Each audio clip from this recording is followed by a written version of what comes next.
കഴിഞ്ഞ 2 ആഴ്ചകളിൽ മുഹറവുമായി ബന്ധപ്പെട്ട സവിശേഷമായ ചില ഓർമ്മപ്പെടുത്തലുകളാണ് നടത്തിക്കൊണ്ടിരുന്നത്.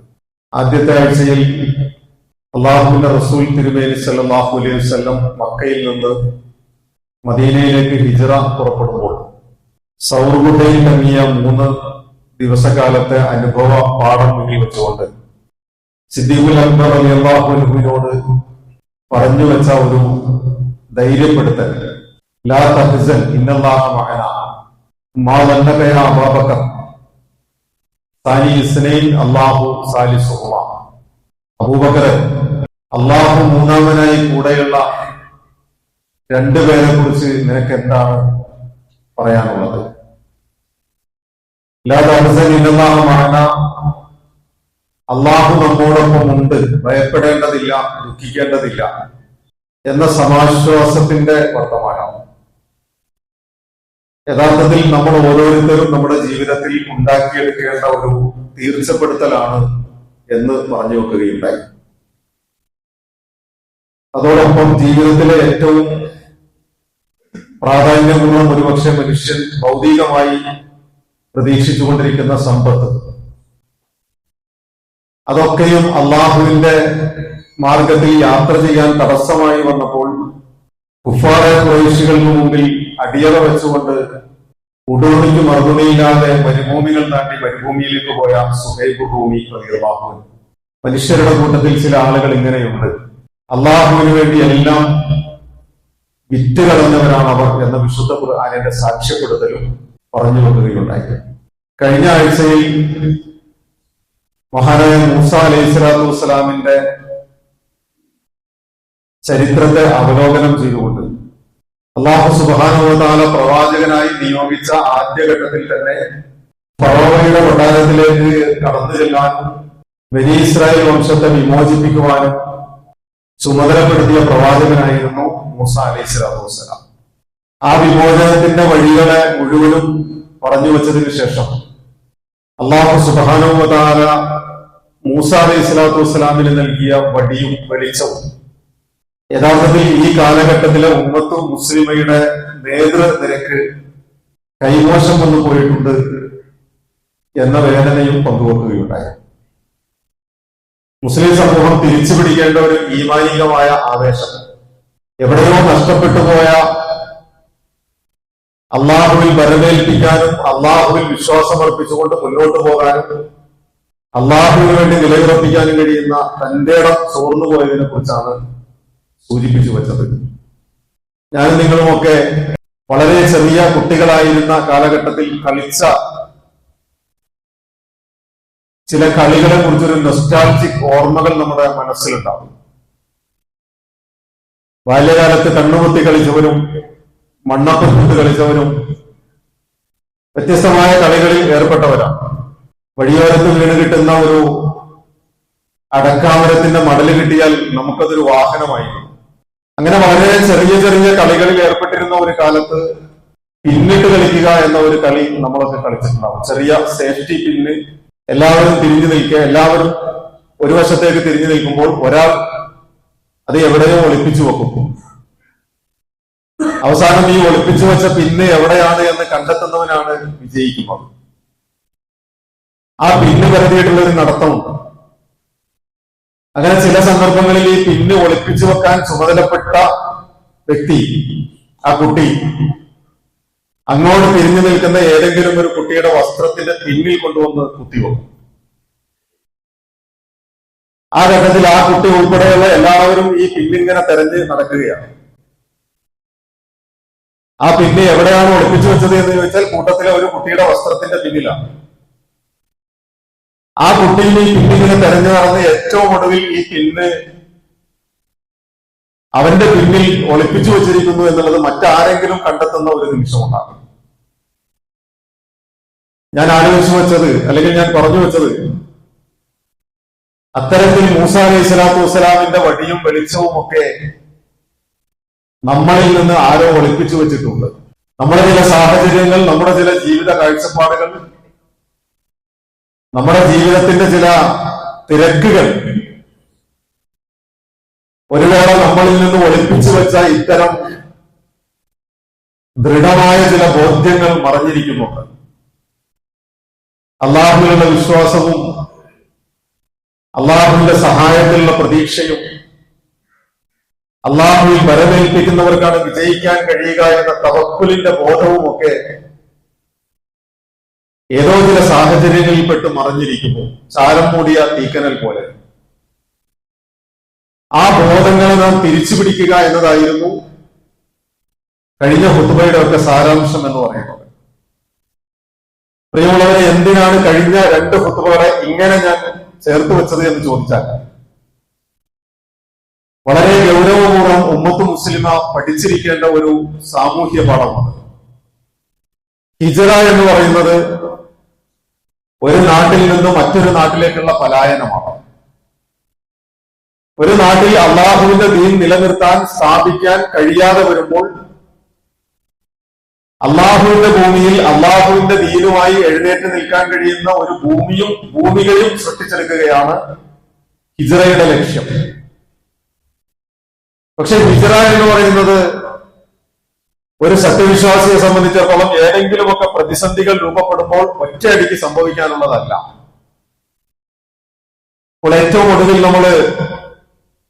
നമ്മുടെ നാടിനെ കുറിച്ച് നാം പഠിച്ചുകൊണ്ടിരിക്കുമ്പോൾ അല്ലെങ്കിൽ കേട്ടുകൊണ്ടിരിക്കുമ്പോൾ കഴിഞ്ഞ 15 ദിവസത്തിന്റെ ഇടയിൽ ഇന്ത്യ രാജ്യത്തെ വിവിധ സംസ്ഥാനങ്ങളിൽ നിന്ന് 20ഓളം മദ്രസകളും 20ഓളം പള്ളികളും മദ്രസകളും ഉൾപ്പെടെ ബുൾഡോസർ രാജിന് വിധേയമായി കഴിഞ്ഞിട്ടുണ്ട്. കഴിഞ്ഞ 15 ദിവസത്തെ കണക്കുകളാണ്. രാജസ്ഥാനിൽ ഏതാണ്ട് 300-ൽ പരം പള്ളികൾ, 300-ൽ പരം ഇസ്ലാമിക സ്ഥാപനങ്ങൾ ഇടിച്ചു നിരത്താനുള്ള തീരുമാനത്തിലേക്ക് വന്നു കഴിഞ്ഞിട്ടുണ്ട്. ഇങ്ങനെ നിരവധി സ്ഥാപനങ്ങൾക്ക് നേരെ അല്ലെങ്കിൽ ഇസ്ലാമികമായ ചിഹ്നങ്ങൾക്ക് നേരെ കയ്യേറ്റം നടക്കുമ്പോൾ സ്വാഭാവികമായും ഒരു സത്യവിശ്വാസിയെ സംബന്ധിച്ചിടത്തോളം അവൻ ജീവിക്കുന്ന ചുറ്റുപാടിൽ നിർഭയനായി ജീവിക്കണമെന്ന് ആഗ്രഹിക്കുന്നവരാണ്. ആ ജീവിതത്തിന്റെ രാഷ്ട്രീയവും സാമൂഹികവുമായ അന്തരീക്ഷത്തെ അവൻ നോക്കിക്കാണുന്നവനാണ്. മുഹറം 10-മായി ബന്ധപ്പെട്ട് കർബലയെ കുറിച്ച് നാം ധാരാളം പറയാറുണ്ട്, കർബലയെ കുറിച്ച് നാം ധാരാളം കേട്ടിട്ടുണ്ട്. അള്ളാഹുവിന്റെ റസൂൽ സല്ലല്ലാഹു അലൈഹി വസല്ലമയുടെ പേരക്കുട്ടി ഹുസൈൻ ഇബ്നു അലി റളിയല്ലാഹു അൻഹു വധിക്കപ്പെട്ട കർബലയുടെ ഏറ്റവും കറുത്ത വേദനാജനകമായ ചരിത്രത്തെ കുറിച്ച് നമ്മൾ ആലോചിച്ച് നോക്കുമ്പോൾ ഇസ്ലാമിക ചരിത്രത്തിന് മുൻപും പ്രവാചകൻ സല്ലല്ലാഹു അലൈഹി വസല്ലമക്ക് ശേഷവുമൊക്കെ മുസ്ലിം സമുദായത്തെ വല്ലാതെ വേദനിപ്പിച്ചിട്ടുള്ള, പ്രയാസപ്പെടുത്തിയിട്ടുള്ള ചരിത്രങ്ങൾ ആവർത്തിച്ചിട്ടുണ്ട് ലോകത്ത്. അള്ളാഹുവിന്റെ റസൂൽ സല്ലല്ലാഹു അലൈഹി വസല്ലമക്ക് ശേഷം അബൂബക്കർ സിദ്ദീഖ് റളിയല്ലാഹു അൻഹുവും ഉമർ ബിൻ ഖത്താബ് റളിയല്ലാഹു അൻഹുവും ഉസ്മാൻ ബിൻ അഫ്ഫാൻ റളിയല്ലാഹു അൻഹുവും അലി ഇബ്നു അബീ ത്വാലിബ് റളിയല്ലാഹു അൻഹു, ഈ 4 സഹാബാക്കൾ ഏറ്റെടുത്ത ഇസ്ലാമികമായ ഭരണകൂടമുണ്ട്. ആ ഭരണകൂടത്തെ ചരിത്രം വിശേഷിപ്പിക്കുന്നത് ഖുലഫാ ഉർ റാഷിദീൻ എന്നാണ്. അൽ ഖുലഫാ ഉർ റാഷിദീൻ, സച്ചരിതരായ ഖലീഫമാർ. അവർക്ക് ശേഷം പിന്നെയും ഭരണാധികാരികൾ വന്നിട്ടുണ്ട്. പക്ഷെ ആ ഭരണാധികാരികളെ ഖുലഫാ ഉർ റാഷിദീൻ എന്ന ഗണത്തിലേക്കല്ല ചരിത്രം വിലയിരുത്തിയത്. അവരെ മുലൂക്കിയത്തിന്റെ അല്ലെങ്കിൽ രാജാധിപത്യത്തിന്റെ ഗണത്തിലാണ് ചരിത്രം നമ്മെ പഠിപ്പിച്ചത്. ഈ പറയപ്പെട്ട 4 ഖലീഫമാരിൽ ഉമർ ബിൻ ഖത്താബ് റളിയല്ലാഹു അൻഹുവും ഉസ്മാൻ ബിൻ അഫ്ഫാൻ റളിയല്ലാഹു അൻഹുവും അലി ഇബ്നു അബീ ത്വാലിബ് റളിയല്ലാഹു അൻഹുവും കൊല്ലപ്പെടുകയായിരുന്നു, രക്തസാക്ഷികളാവുകയായിരുന്നു. ഏതെങ്കിലും യുദ്ധഭൂമികളിലല്ല അവർ രക്തസാക്ഷിത്വം വരിച്ചത്. അവർ 3 പേരും ഓരോരുത്തരും നമുക്കറിയാം. ഉമർ ബിൻ ഖത്താബ് റളിയല്ലാഹു അൻഹുവിനെ ഫൈറൂസ് അബൂ ലുഅ്ലുഅ എന്ന് പറയുന്ന മനുഷ്യൻ വധിക്കുന്നു. ഉസ്മാൻ ബിൻ അഫ്ഫാൻ റളിയല്ലാഹു അൻഹുവിനെ കലാപകാരികൾ വീട് വളർന്ന് വധിക്കുന്നു. അലി ഇബ്നു അബീ ത്വാലിബ് റളിയല്ലാഹു അൻഹുവിനെ ഷഹീദുൽ മിഹ്റാബ്, നമസ്കാരത്തിന് നേതൃത്വം കൊടുക്കാൻ സുബഹിക്ക് മിഹ്റാബിലേക്ക് കടന്നു വരുമ്പോൾ വധിക്കുന്നു. ഇസ്ലാമിക ചരിത്രത്തെ സംബന്ധിച്ചിടത്തോളം വളരെ വേദനാജനകമായ നിമിഷങ്ങളാണ് യഥാർത്ഥത്തിൽ ഖുലഫാ ഉർ റാഷിദീൻ എന്ന് പറയുന്ന ഈ ഖലീഫമാരുടെ കൊലപാതകങ്ങളിൽ അല്ലെങ്കിൽ അവരുടെ രക്തസാക്ഷിത്വത്തിലൂടെ നമ്മൾ അനുഭവിച്ചത്. പക്ഷെ അതിനുശേഷം വരുന്ന മുആവിയ എന്ന് പറയുന്ന ഭരണാധികാരി വളരെ നിപുണനായ, ഇസ്ലാമിക ചരിത്രം പരിശോധിച്ച് നോക്കിയാൽ നാവികസേനയെ രൂപീകരിച്ച, ഒരുപാട് നവീകരണ പ്രവർത്തനങ്ങൾ രാജ്യത്ത് റോഡുകൾ നിർമ്മിച്ച, അത്താണികൾ നിർമ്മിച്ച, വലിയ പുരോഗതികൾക്ക് ചുക്കാൻ പിടിച്ച ഒരു ഭരണാധികാരിയാണ് മുആവിയ എന്ന് പറയുന്നത്. പക്ഷെ മുആവിയ റളിയല്ലാഹു അൻഹു അധികാരത്തിലേക്ക് കടന്നു വരുമ്പോ പ്രഗത്ഭരായ സഹാബാക്കൾ, അബ്ദുല്ലാഹി ഇബ്നു സുബൈർ റളിയല്ലാഹു അൻഹു ഉൾപ്പെടെയുള്ള സഹാബാക്കൾ അദ്ദേഹത്തെ എതിർക്കുന്നുണ്ട്. എന്തുകൊണ്ടാണ് പ്രഗത്ഭരായ സഹാബാക്കൾ അദ്ദേഹത്തെ എതിർത്തത് എന്ന് ചോദിച്ചാൽ, ഇസ്ലാമിന് ഒരു രാഷ്ട്രീയ സംസ്കാരമുണ്ട്. രാഷ്ട്രീയത്തിൽ ഇസ്ലാമുണ്ട് എന്നല്ല, ഇസ്ലാമിൽ ഒരു രാഷ്ട്രീയമുണ്ട്. നമ്മൾ പലപ്പോഴും നമ്മുടെ ചുറ്റുപാടുമുള്ള കവലകളിലും അങ്ങാടികളിലും ആളുകളും ഒക്കെ പറയുന്ന ചില വാക്കുകളെ തെറ്റിദ്ധരിച്ചു പോകാറുണ്ട്. അതാണോ ഇസ്ലാം എന്ന് നമ്മൾ ആലോചിക്കും. പൊളിറ്റിക്കൽ ഇസ്ലാം എന്ന് പറയുന്നത് അത്തരം ഒരു പദപ്രയോഗമാണ്. മതരാഷ്ട്രവാദം എന്ന് പറയുന്ന അത്തരം ഒരു പദപ്രയോഗമാണ്. ഇതൊന്നും ഇസ്ലാമിന് പരിചയമുള്ളതല്ല. പക്ഷെ ഇസ്ലാമിന് പരിചയമുള്ള ഒരു രാഷ്ട്രീയ വ്യവസ്ഥതയുണ്ട്. അത് ഖിലാഫത്ത് എന്നാണ് അതിന് പറയുക. ആ ഖിലാഫത്ത് എന്ന് പറയുന്നത് ജനങ്ങൾക്ക് വേണ്ടി തെരഞ്ഞെടുക്കുന്ന നീതിപൂർവമായി സ്ഥാപിക്കപ്പെടുന്ന ഒരു ഭരണാധികാരിയെ തെരഞ്ഞെടുക്കുന്നതിനെയാണ് ഖിലാഫത്ത് എന്ന് പറയുക. തെരഞ്ഞെടുക്കുന്നത് ജനങ്ങളാണ്, ഭരണം നടത്തേണ്ടത് ജനങ്ങൾക്ക് വേണ്ടിയാണ്. പക്ഷെ ഭരണം നടത്തുന്നതിന്റെ അടിസ്ഥാനം അള്ളാഹുവിന്റെ കിതാബും അള്ളാഹുവിന്റെ റസൂൽ സല്ലല്ലാഹു അലൈഹി വസല്ലമയുടെ ചര്യയുമാണ്. അതാണ് വ്യത്യാസം. ലോകത്ത് പലയിടങ്ങളിലും ഭരണാധികാരികൾ തെരഞ്ഞെടുക്കപ്പെടും, ജനങ്ങളാൽ തെരഞ്ഞെടുക്കപ്പെടും. ജനങ്ങൾക്ക് വേണ്ടി അവർ ഭരണം നടത്തും, ജനങ്ങൾക്ക് വേണ്ടി ക്ഷേമ പ്രവർത്തനങ്ങൾ നടത്തും, ജനങ്ങൾക്ക് വേണ്ടി നിയമങ്ങൾ നിർമ്മിക്കും, ജനങ്ങൾക്ക് വേണ്ടി കോടതികളും പോലീസും പട്ടാളവും എല്ലാ സംവിധാനങ്ങളും ഒരുക്കും. പക്ഷെ എന്താണ് ഇസ്ലാമിന്റെ കാഴ്ചപ്പാടും ഇതും തമ്മിലുള്ള വ്യത്യാസം എന്ന് ചോദിച്ചാൽ, ഒരു ഭരണകൂടത്തിലെ ഭരണാധികാരികൾ തെരഞ്ഞെടുക്കപ്പെടേണ്ടത് ജനങ്ങളാലാണ് എന്നതിനോടൊപ്പം ആ ഭരണാധികാരികൾ ഭരണം നടത്തേണ്ടത് അള്ളാഹുവിന്റെ ഗ്രന്ഥവും പ്രവാചകന്റെ ചര്യയും അനുസരിച്ചായിരിക്കണം എന്നതാണ് ഇസ്ലാമിന്റെ നിലപാട്. അതാണ് ഇസ്ലാമിന്റെ രാഷ്ട്രീയം എന്ന് പറയുന്നത്, രാഷ്ട്രീയത്തിന്റെ ഇസ്ലാമല്ല. പക്ഷെ മുആവിയ അധികാരത്തിൽ വന്നതിന് ശേഷം ഇപ്പറയപ്പെട്ട പല സംവിധാനങ്ങളിലും മാറ്റം വന്നു. അവിടെ കൂടിയാലോചനയുടെ കാര്യത്തിൽ ചില അപചയങ്ങൾ സംഭവിച്ചു. ഖുലഫാഉർ റാഷിദീൻ നിർവഹിച്ചിരുന്ന തീർത്തും ലളിതമായ ജീവിതത്തിന് പകരം ആഡംബരത്തിന്റെയും പൊങ്ങച്ചത്തിന്റെയും ജീവിതത്തിലേക്ക് അവർ വഴിമാറി. സ്വാഭാവികമായും ജനങ്ങൾ അദ്ദേഹത്തെ ചോദ്യം ചെയ്യുന്നു. അതിനപ്പുറം മുആവിയ റളിയല്ലാഹു അൻഹു മരണത്തിന്റെ സന്ദർഭത്തിൽ വസിയ്യത്ത് നടത്തുന്നത് എനിക്ക് ശേഷം എന്റെ മകൻ യസീദിനെ ഭരണാധികാരിയാക്കി മാറ്റണം എന്ന വസിയ്യത്തോട് കൂടിയിട്ടാണ്. അതിനെ പിന്നെയും റസൂൽ സല്ലല്ലാഹു അലൈഹി വസല്ലമയുടെ സഹാബാക്കൾ എതിർത്തു. ഒരാൾ മരണപ്പെടുമ്പോൾ തന്റെ മക്കളിലേക്ക് രാജാധിപത്യത്തെ, ഭരണകൂടത്തെ കൈമാറ്റം ചെയ്യുന്നത് അള്ളാഹുവിന്റെ റസൂലിന്റെയോ ഖുലഫാഉർ റാഷിദീന്റെയോ പാരമ്പര്യത്തിൽപ്പെട്ടതല്ല. അത് കിസ്റയുടെയും കൈസറിന്റെയും പാരമ്പര്യമാണ്. അതുകൊണ്ട് താങ്കൾ അതിൽ നിന്ന് പിന്മാറണം എന്ന് ശക്തമായ ഭാഷയിൽ ആവശ്യപ്പെട്ടു. പക്ഷെ പിന്നെയും മുആവിയയുടെ മകൻ യസീദ് ഭരണാധികാരിയാകുന്നു. ആ ഭരണകൂടത്തിന്റെ കീഴിൽ ആളുകൾക്ക് ചില അസ്വസ്ഥതകൾ രൂപപ്പെടുന്നു. ആളുകളുടെ ആഗ്രഹവും താല്പര്യവും നിർദ്ദേശവും ഒക്കെ മുന്നിൽ വെച്ചുകൊണ്ട് ഒരു വേള ഹുസൈൻ റളിയല്ലാഹു അൻഹു ലഭിച്ച ഒരു കത്തിലെ വാചകം, ഞങ്ങൾ യസീദിന്റെ ഭരണത്തിൽ അസംതൃപ്തരാണ്, യസീദിന്റെ ഭരണകൂടവുമായി സമരസപ്പെട്ടു പോകുന്നതിൽ ഞങ്ങൾ അസംതൃപ്തരാണ്, താങ്കൾ ഞങ്ങളുടെ അധികാരം ഏറ്റെടുക്കണം, താങ്കൾ ഇപ്പോൾ ഞങ്ങൾക്ക് വേണ്ടി അള്ളാഹുവിന് വേണ്ടി നിലകൊള്ളുന്നില്ലെങ്കിൽ നാളെ അള്ളാഹുവിന്റെ കോടതിയിൽ താങ്കൾക്കെതിരെ ഞങ്ങൾ സാക്ഷി പറയുമെന്ന് വരെ അദ്ദേഹത്തിന് കത്ത് ലഭിച്ചു എന്നതാണ്. നൂറുകണക്കിന് ആയിരക്കണക്കിന് കത്തുകൾ ലഭിച്ചു.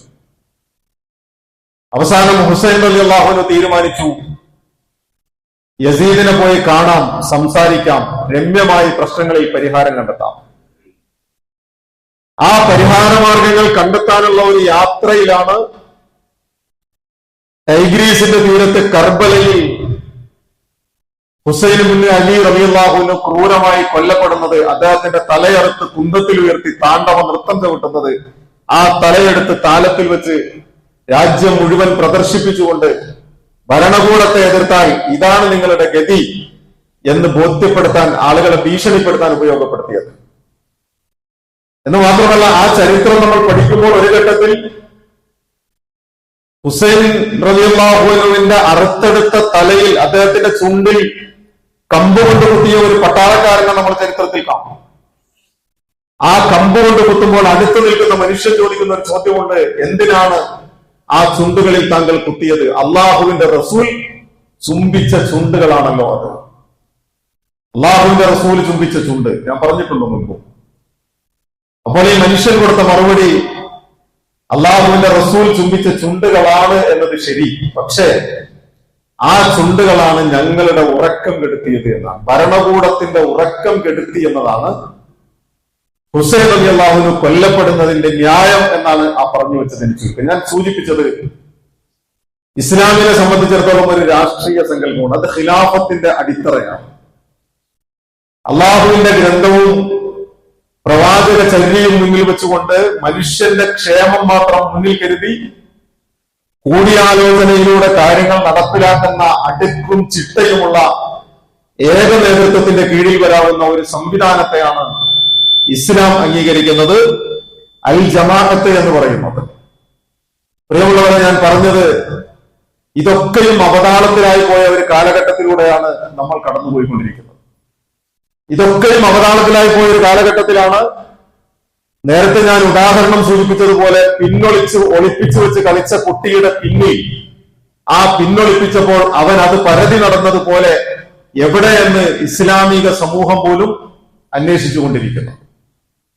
ഇനി അവിടെ നിന്നുകൊണ്ട് നമ്മൾ പഠിക്കേണ്ട ഹിജ്റയെ കുറിച്ച് പറഞ്ഞു വെച്ച ആ പാഠഭാഗത്തിന്റെ തുടർച്ചയെന്നോണം, അല്ലെങ്കിൽ ഇതിലേക്ക് കൂടി ചേർത്ത് വെച്ചുകൊണ്ട് നമ്മൾ പഠിക്കേണ്ട പാഠം, ഒരു സത്യവിശ്വാസിയെ സംബന്ധിച്ചിടത്തോളം ഇത്രയേറെ കഠിനമായ പരീക്ഷണങ്ങളിലൂടെ കടന്നു പോകുമ്പോഴും ഹിജ്റ പോവുക എന്നതിന് മുൻപ് അവൻ സ്വീകരിക്കേണ്ട ചില നിലപാടുകളുണ്ട്. ആദ്യം തന്നെ ഒരു ഹിജ്റയിലേക്ക് എടുത്തു ചാടുക എന്നതല്ല അവന്റെ നിലപാട്.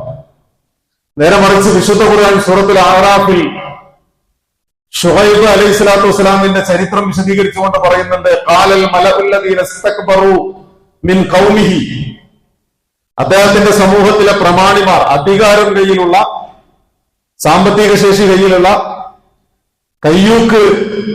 കയ്യടക്കി വെച്ചിട്ടുള്ള ആ അധികാര വൃന്ദം ശുഐബ് നബി അലൈഹി സ്വലാത്തു വസ്സലാമിനോട് പറയുന്നു, ലനുഖരിജന്നക യാ ശുഐബു വല്ലദീന ആമനൂ മഅക് മിൻ ഖറിയത്തിനാ, ശുഐബ്, നിന്നെയും നിന്നിൽ വിശ്വസിച്ച ആളുകളെയും ഞങ്ങളുടെ നാട്ടിൽ നിന്ന് ആട്ടി പുറത്താക്കും. ലനുഖരിജന്ന, തീർച്ചയായും ഞങ്ങൾ പുറത്താക്കി കളയും. നിങ്ങൾ ഇവിടെ നിൽക്കേണ്ടതില്ല, ഞങ്ങളുടെ നാട്ടിൽ നിങ്ങൾ തുടരേണ്ടതില്ല. ഞങ്ങളുടെ നാട്ടിൽ നിന്ന് നിന്നെയും നിന്നിൽ വിശ്വസിച്ച ആളുകളെയും ഞങ്ങൾ പുറത്താക്കും. അതല്ലെങ്കിൽ ഔല തഊദുന്ന ഫീ മില്ലത്തിനാ, വേണമെങ്കിൽ ഞങ്ങളുടെ മാർഗത്തിലേക്ക് പോരൂ, ഞങ്ങളുടെ കൂടെ കൂടിക്കോ, നിങ്ങൾക്ക് ഇവിടെ നിലനിൽക്കാം. ആരെ കുറിച്ചാണ് ഈ പറയുന്നത്? ഒരു കാലഘട്ടത്തിൽ കഴിഞ്ഞുപോയ ശുഐബ് അലൈഹി സ്വലാത്തു വസ്സലാമിന്റെ ഒരു കൊച്ചു സാമൂഹിക ഘടനയെ കുറിച്ച്. പക്ഷെ ആ കൊച്ചു സാമൂഹിക ഘടന ഇങ്ങനെ വികാസം പ്രാപിച്ചിട്ട് ഞാനും നിങ്ങളും ഉൾപ്പെടുന്ന, നമ്മളിപ്പോൾ തല ഉയർത്തിപ്പിടിച്ചു നിൽക്കുന്ന നമ്മുടെ ഈ കാലഘട്ടത്തിലേക്ക് കൂടി വരച്ചു വെക്കാൻ കഴിയുന്നതാണ്.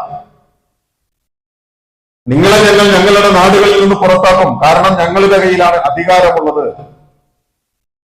എല്ലാ മാധ്യമങ്ങളും ഞങ്ങളുടെ കയ്യിലാണ്, ഞങ്ങളുടെ കയ്യിലാണ് പവർ ഉള്ളത്. നിങ്ങളെ ഞങ്ങൾ പുറത്താക്കാതിരിക്കണമെങ്കിൽ തഊദുന്ന ഫീ മില്ലത്തിനാ, ഞങ്ങളുടെ മാർഗത്തിലേക്ക് നിങ്ങൾ മടങ്ങിപ്പോകുള്ളൂ. അവലൗകുന്നാകാരിഹീൻ, നിങ്ങൾ ഞങ്ങളുടെ മാർഗത്തിലേക്ക് മടങ്ങി പോന്നാൽ ഞങ്ങൾക്ക് പ്രയാസമൊന്നുമില്ല. ഖദിഫ്തറൈന അലല്ലാഹി കദിബൻ ഇൻ ഉദ്നാ ഫീ മില്ലത്തികും ബഅദ ഇദ് നജ്ജാനല്ലാഹു മിൻഹാ, ഞങ്ങൾക്ക് യാതൊരു താല്പര്യവും ഇല്ലാതിരിക്കെ ഞങ്ങളെ ഇങ്ങനെ നിർബന്ധപൂർവ്വം ഈ നിങ്ങളുടെ വിശ്വാസത്തിലേക്ക് കൊണ്ടുവരുമെന്ന് നിങ്ങൾ വിചാരിക്കുന്നുണ്ടോ? ശുഐബ് അലൈഹി സ്വലാത്തു വസ്സലാം ചോദിക്കുന്നുണ്ട്. അങ്ങനെ ഞങ്ങൾ ചെയ്താൽ അള്ളാഹുവിന്റെ മേൽ കള്ളം കെട്ടി ചമക്കുന്നവരായി ഞങ്ങൾ മാറിപ്പോകും, അതുകൊണ്ട് ഞങ്ങൾക്കതിന് സാധ്യമല്ല. ആ വർത്തമാനം ഇങ്ങനെ പറഞ്ഞു വന്നിട്ട് ശുഐബ് അലൈഹി സ്വലാത്തു വസ്സലാം അവസാനം ചേർത്ത് വെക്കുന്ന ഒരു വർത്തമാനം, അള്ളാഹുവേ, നീയാണ് എല്ലാം അറിയുന്നവൻ, നിന്റെ അറിവാണ് എല്ലാത്തിനെയും വ്യാപിച്ചിട്ടുള്ളത്. അലല്ലാഹി തവക്കൽനാ റബ്ബനാ ഇഫ്തഹ് ബൈനനാ വബൈന ഖൗമിനാ ബിൽ ഹഖ് വഅൻത ഖൈറുൽ ഫാത്തിഹീൻ. പടച്ചവനെ, ഞങ്ങൾ നിന്നിലേക്കാണ് ബരമേൽപ്പിച്ചിട്ടുള്ളത്. ഞങ്ങൾ ആർക്ക് വേണ്ടി നിലകൊണ്ടു? നിനക്ക് വേണ്ടിയാണ്. ഞങ്ങൾ ഏത് ലക്ഷ്യത്തിലേക്ക് സഞ്ചരിച്ചു? നീ ഞങ്ങൾക്ക് വാഗ്ദാനം ചെയ്ത സ്വർഗത്തിലേക്ക് സഞ്ചരിച്ചവരാ. ഞങ്ങൾ എന്തിനു വേണ്ടിയാണ് കേവല നമസ്കാരവും ആരാധനാകർമ്മങ്ങളും എന്നതിനപ്പുറം സാമൂഹ്യ ജീവിതത്തിലേക്ക് ഇടപെട്ടത്? ശുഐബ് അലൈഹി സ്വലാത്തു വസ്സലാം അങ്ങനെയാണ്. നിന്റെ നമസ്കാരമാണോ ഞങ്ങളുടെ കച്ചവടത്തിൽ നിന്ന് ഇടപെടാൻ പ്രേരിപ്പിച്ചത് എന്ന് ആളുകൾ ചോദിച്ചിട്ടുണ്ട്. അപ്പൊ ശുഐബ് അലൈഹി സ്വലാത്തു വസ്സലാം പറയുന്നു, പടച്ചവനെ, ഞങ്ങൾ നിനക്ക് വേണ്ടി നിലകൊണ്ടവരാണ്. അലൈഹി തവക്കൽന, അലല്ലാഹി തവക്കൽന, ഞങ്ങൾ അള്ളാഹുവിന്റെ പേരിൽ ബരമേൽപ്പിക്കുന്നു, ഉറച്ചു നിൽക്കുന്നു. അതുകൊണ്ട് റബ്ബനാ ഇഫ്തഹ് ബൈനനാ വബൈന ഖൗമിനാ ബിൽ ഹഖ് വഅൻത ഖൈറുൽ ഫാത്തിഹീൻ, നീയാണ് ഏറ്റവും നല്ല വിജയം നൽകാൻ കഴിവുള്ള, ഏറ്റവും നല്ല നിലക്ക് തുറന്നു തരാൻ കഴിവുള്ളവൻ നീയാണ്. ഞങ്ങളുടെയും ഞങ്ങൾ ഉൾക്കൊള്ളുന്ന ഈ സമൂഹത്തിന്റെയും ഇടയിൽ സത്യത്തിന്റെ വാതിലുകൾ നീ ഞങ്ങൾക്ക് തുറന്നു തരണം. അവരുടെ കണ്ണുകളുടെയും കാതുകളുടെയും മുമ്പിൽ അടഞ്ഞുപോയിട്ടുള്ള തെറ്റിദ്ധരിപ്പിക്കലുകളിലൂടെ അടഞ്ഞുപോയിട്ടുള്ള സത്യത്തിന്റെ വാതിലുകളുണ്ട്. ആ വാതിലുകൾ നീ ഞങ്ങൾക്ക് തുറന്നു തരണം. ആ വാതിലുകൾ തുറന്നു തന്ന അവരുടെയും ഞങ്ങളുടെയും ഇടയിൽ പരസ്പരമുള്ള മനസ്സിലാക്കലിന്റെയും പരസ്പരമുള്ള അംഗീകാരത്തിന്റെയും നല്ല സൗഹൃദാന്തരീക്ഷങ്ങൾ രൂപപ്പെടുത്തി തരണം. എത്ര മനോഹരമായ പ്രാർത്ഥനയാണ് ഞാനും നിങ്ങളും നിർവഹിക്കേണ്ട ഒരു കാലഘട്ടത്തെ കൂടി ചേർത്ത് വെച്ചുകൊണ്ട് വിശുദ്ധ ഖുർആൻ നമുക്ക് പഠിപ്പിച്ചു തരുന്നത് എന്ന് സൂറത്തുൽ അഅറാഫിലെ 88, 89 ആയത്തുകൾ പരിശോധിച്ചാൽ പഠിക്കാൻ കഴിയും. ഇനിയും നമ്മൾ ആലോചിച്ച് നോക്കും, അവിടെ നിന്ന് ഒരു പടി കൂടി കടന്ന് വിശുദ്ധ ഖുർആൻ മറ്റൊരിടത്ത് 25 പ്രവാചകന്മാരെ കുറിച്ച് പ്രതിപാദിച്ച് ചരിത്ര പാഠങ്ങൾ വിശ്വാസികളുടെ മുമ്പിൽ പറഞ്ഞു വെച്ചതിന് ശേഷം ഒരൊറ്റ പ്രവാചകനെ കുറിച്ച് മാത്രം പറഞ്ഞപ്പോൾ ഫസ്ബിർ ഹുക്മി റബ്ബിക വലാ തകുൻ കസ്വാഹിബിൽ ഹൂത്ത്, താങ്കൾ വലാ തകുൻ കസ്വാഹിബിൽ ഹൂത്ത്, മത്സ്യക്കാരനായ പ്രവാചകനെ പോലെ താങ്കൾ ആകരുത് കേട്ടോ എന്ന് വിശുദ്ധ ഖുർആൻ പറഞ്ഞു വെച്ചു. എന്തുകൊണ്ടാണ് പ്രവാചകന്മാരുടെ ചരിത്രം പറഞ്ഞിട്ട് ആ പ്രവാചകന്മാരുടെ ചരിത്രത്തിൽ നിന്ന് നിങ്ങൾ പാഠങ്ങൾ ഉൾക്കൊള്ളണം, നിങ്ങൾ അതുപോലെ ആകണം എന്നൊക്കെ പറയുമ്പോഴും ഒരു പ്രവാചകനെ പറഞ്ഞെടുത്ത് നിങ്ങൾ അതുപോലെ ആകരുത് എന്ന് പറഞ്ഞു എന്ന് ചോദിച്ചാൽ അള്ളാഹുവിന്റെ അനുമതിക്ക് മുമ്പ് ഹിജ്റ ചെയ്തു എന്നതായിരുന്നു യൂനുസ് അലൈഹി സ്വലാത്തു വസ്സലാം ചെയ്ത തെറ്റ്. അള്ളാഹുവിന്റെ അനുമതിക്ക് മുൻപ് അദ്ദേഹം ഹിജ്റ ചെയ്തിരിക്കുന്നു. സ്വന്തം ജനതയുടെ കാര്യത്തിൽ അദ്ദേഹത്തിന് നിരാശ ബാധിച്ചിരിക്കുന്നു. പ്രിയമുള്ളവരെ, ഞാൻ പറഞ്ഞു വന്നത് ഹിജ്റ എന്ന് പറയുന്നത് അതിമഹത്തായ ഒരു ദിശാബോധം കാണിച്ചു തരുന്ന ചരിത്രത്തിലെ നാഴികക്കല്ലാണ് എന്ന് നമ്മൾ പറയുമ്പോൾ തന്നെ നമ്മുടെ മുമ്പിൽ ഹിജ്റയിലേക്ക് അല്ലെങ്കിൽ ഹിജ്റയെ കുറിച്ച് പഠിക്കുന്നതിന് മുമ്പ് നാം പഠിച്ചിരിക്കേണ്ടത് അള്ളാഹുവിനോട് പ്രാർത്ഥിക്കുന്ന ശുഐബ് അലൈഹി സ്വലാത്തു വസ്സലാമിന്റെ ചരിത്രമാണ്. നമ്മൾ ഉൾപ്പെടുന്ന സമൂഹത്തിന്റെ മുമ്പിൽ ഈ വെളിച്ചത്തെ ഉയർത്തി കാണിക്കാനുള്ള പ്രാർത്ഥനകളും പ്രവർത്തനങ്ങളുമാണ്. ഈ സമൂഹത്തെ കുറിച്ച് നിരാശ ബാധിച്ച് ഇറങ്ങിപ്പോകുന്ന യൂനുസ് അലൈഹി സ്വലാത്തു വസ്സലാമിന്റെ മനോഗതിയിലേക്ക് നമ്മൾ മാറിപ്പോകരുത് എന്നാണ് വിശുദ്ധ ഖുർആൻ നമ്മുടെ മുമ്പിൽ പറഞ്ഞു വെച്ചത്. എന്നല്ല, അള്ളാഹുവിന്റെ റസൂൽ തിരുമേനി സല്ലല്ലാഹു അലൈഹി വസല്ലം, നമ്മൾ ആലോചിച്ച് നോക്കൂ, പല ആവർത്തി നാം പറഞ്ഞു വെച്ചിട്ടുള്ള ഒരു ചരിത്ര പാഠമുണ്ട്. മഹാനായ റസൂൽ തിരുമേനി സല്ലല്ലാഹു അലൈഹി വസല്ലം മക്കയിൽ ഒരുപാട് പ്രയാസങ്ങൾ അഭിമുഖീകരിച്ചു കൊണ്ടിരിക്കുമ്പോ അള്ളാഹുവിന്റെ റസൂലിന്റെ നോട്ടം തന്നിലേക്ക് കടന്നു വന്ന സത്യവിശ്വാസികളിലേക്ക് മാത്രമായിരുന്നില്ല, വേറെ ചില മനുഷ്യരെ അള്ളാഹുവിന്റെ റസൂൽ ടാർഗറ്റ് ചെയ്തിരുന്നു എന്ന് കാണാം. അതുകൊണ്ടാണ് അള്ളാഹുവെ രണ്ടിലൊരു ഉമറിനെ കൊണ്ട് നീ ഞങ്ങളെ സഹായിക്കണമെന്ന് പ്രാർത്ഥിച്ചത്. എത്ര ഗംഭീരമാണ് ആ പ്രാർത്ഥന എന്ന് ആലോചിച്ച് നോക്കൂ.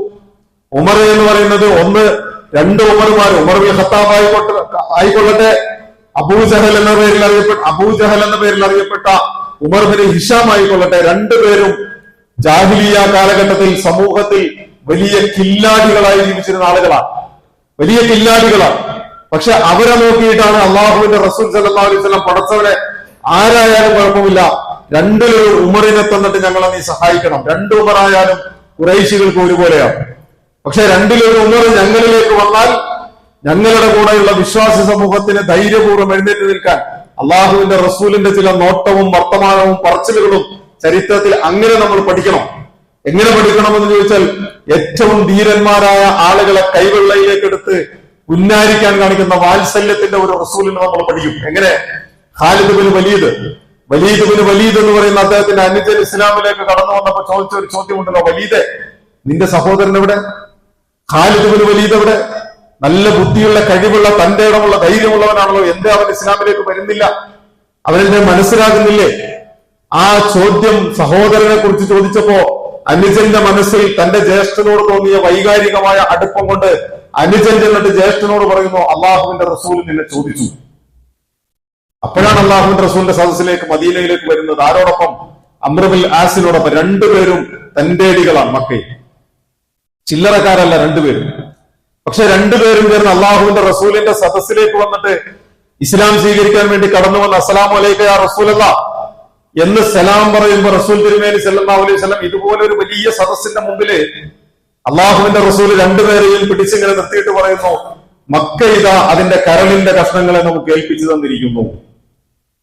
മക്ക ഇതാ അതിന്റെ കരളിന്റെ കഷ്ണങ്ങളെ നമുക്ക് ഏൽപ്പിച്ചു. അത്രയും വാത്സല്യത്തോടുകൂടി അള്ളാഹുവിന്റെ റസൂൽ ഇങ്ങനെ ചേർത്ത് പിടിക്കുക. ഞാൻ പറഞ്ഞത്, നാം ജീവിക്കുന്ന കാലഘട്ടത്തിൽ നമുക്ക് ചില ലക്ഷ്യങ്ങൾ ഉണ്ടാകണം. നമ്മുടെ കൂടെ നിൽക്കാൻ, നമുക്ക് താങ്ങും തണലുമായി നിൽക്കാൻ കഴിയുന്ന, അള്ളാഹുവിന്റെ ദീനിനു വേണ്ടി നിൽക്കാൻ, അത് അള്ളാഹുവിന്റെ ദീനിൽ ഉൾപ്പെട്ടവരായിക്കൊള്ളണമെന്ന് യാതൊന്നുമില്ല. അങ്ങനെയുണ്ടോ? ഹിജ്റ പോയപ്പോ അള്ളാഹുവിന്റെ റസൂൽ സല്ലല്ലാഹു അലൈഹി വസല്ലം മരുഭൂമിയിലൂടെ വഴി കാണിക്കാൻ അബ്ദുല്ലാഹ് ഇബ്നു ഉറൈഖിൽ എന്ന് പറയുന്ന മനുഷ്യനെ കൊണ്ടുപോകുമ്പോ ആ മനുഷ്യൻ ലാ ഇലാഹ ഇല്ലല്ലാഹ് മുഹമ്മദുർ റസൂലുള്ളാഹ് എന്ന കലിമത്ത് തൗഹീദ് ചരിച്ച് ഇസ്ലാമിലേക്ക് കടന്നു വന്ന മനുഷ്യനല്ല. അബ്ദുല്ലാഹ് ഇബ്നു ഉറൈഖിൽ എന്ന് പറയുന്ന മനുഷ്യൻ അമുസ്ലിമാണ്. പക്ഷെ ആ മനുഷ്യനെ ആരോരും അറിയാതെ മക്ക വിട്ട് മദീനയിലേക്ക് പോകുന്ന മരുഭൂമിയിലെ യാത്രയിൽ ഉടനീളം തങ്ങൾക്ക് വഴി കാണിക്കാൻ, വഴികാട്ടിയായി കൊണ്ടുപോകുന്ന അള്ളാഹുവിന്റെ റസൂലിന്റെ ഒരു നിരീക്ഷണമുണ്ട്. നമ്മളൊന്ന് പഠിക്കണം നമ്മുടെ ചുറ്റുപാടിനെ. ഞാൻ പറഞ്ഞത്, ഹിജ്റയും മുഹറവും കർബലയും മൂസാ അലൈഹി സ്വലാത്തു വസ്സലാമും അള്ളാഹുവിന്റെ റസൂലും ഒക്കെ ആ ചരിത്രത്തിന്റെ ഓരോ അടരുകളും നമ്മളിലേക്ക് ഇങ്ങനെ ചേർത്ത് തരുന്ന ഈ കാലഘട്ടത്തോട് നമ്മൾ ഒട്ടിച്ചു നിർത്തേണ്ടി വരുന്ന ചില പാഠങ്ങളുണ്ട്. ആ പാഠങ്ങളാണ് നമ്മുടെ സാമൂഹ്യ നിർമ്മിതിയും സോഷ്യൽ എഞ്ചിനീയറിംഗ് എന്ന് പറയുന്നത്. നമ്മുടെ സമൂഹ നിർമ്മിതി, ഇസ്ലാമിക സൊസൈറ്റിയുടെ, മുസ്ലിം സമൂഹത്തിന്റെ സമൂഹ നിർമ്മിതിയിൽ നമുക്ക് കരുത്തും കൂട്ടുമായിട്ടുണ്ടാകേണ്ടത് എന്നാണ് ഞാൻ സൂചിപ്പിച്ചതിന് ചുരുക്കം. ചരിത്രത്തെ വിലയിരുത്താനും പഠിക്കാനും കാര്യങ്ങൾ മനസ്സിലാക്കാനും കഴിയുന്ന ഏറ്റവും നല്ല അന്തരീക്ഷത്തിലൂടെ അല്ലാഹു സുബ്ഹാനഹു വ തആല നമ്മെ നിലനിർത്തുമാറാകട്ടെ. വെല്ലുവിളികളെ അതിജയിക്കാൻ കഴിയുന്ന ഈമാനും ഇസ്തിഖാമത്തും സബറും അർഹമർ റഹീമീനായ നാഥൻ നമുക്ക് എല്ലാവർക്കും നൽകി തുണക്കുമാറാകട്ടെ.